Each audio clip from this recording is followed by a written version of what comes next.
I want to create a world in which my son is proud of what we do, in a world and a job that actually does impact people's lives for the better.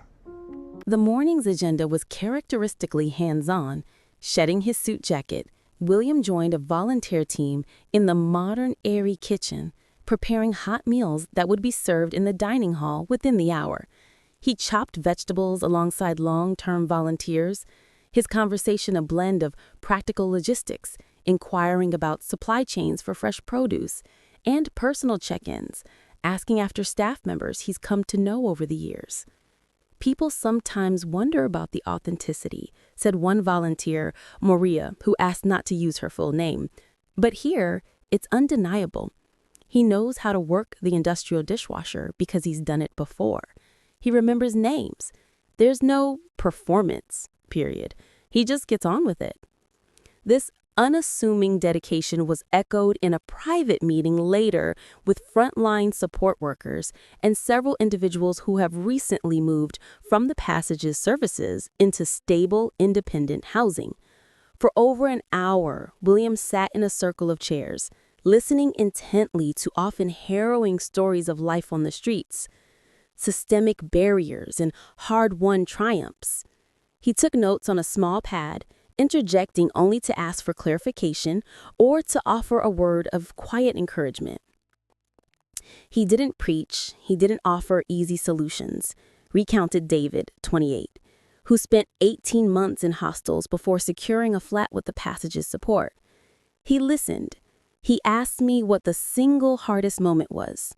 When I told him it was the feeling of becoming invisible to passing crowds, he nodded. He said his mother had described it exactly the same way.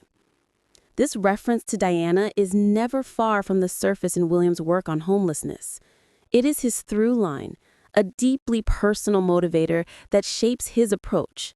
In a rare and reflective moment during the 2023 ITV documentary, Prince William Going Home, he spoke of the visceral impact of those childhood visits.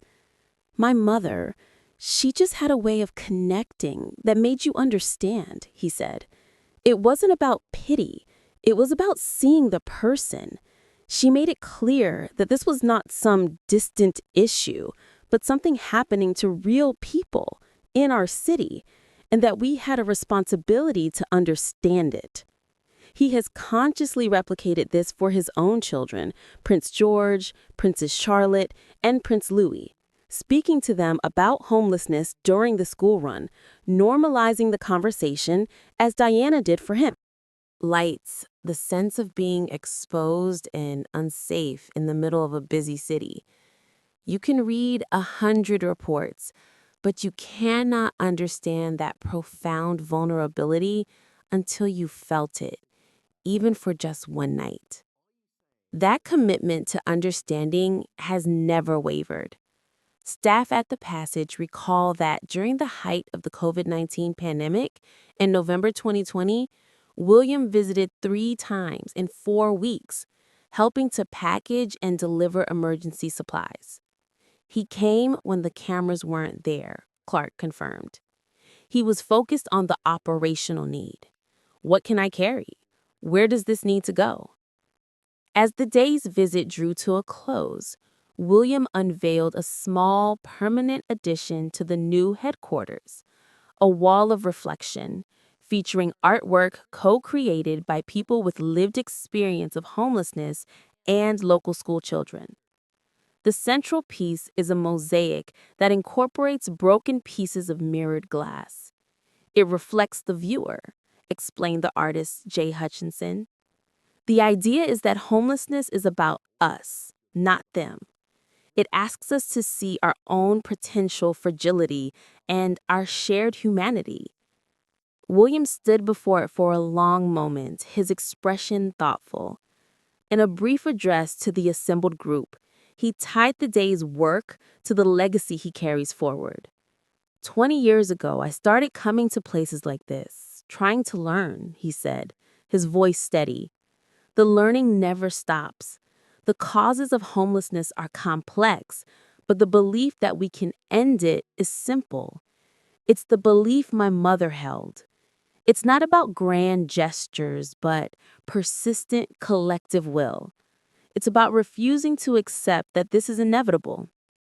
He concluded by thanking the staff and volunteers, not as a patron, but as a fellow worker. You are the experts.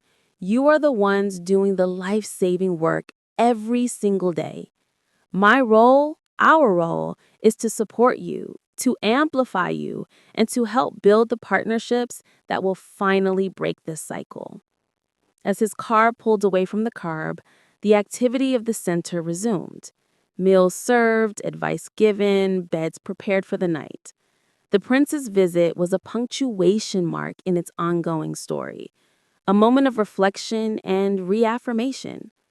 For Prince William, this cause remains the bedrock of his public service, a 20-year promise made in his mother's name and a lifetime's work still firmly in progress. The path Diana walked, her eldest son continues to walk, step by deliberate step, from a kitchen volunteer shift to a national strategy session, guided by the same fundamental conviction that everyone, as his mother insisted, deserves to be seen.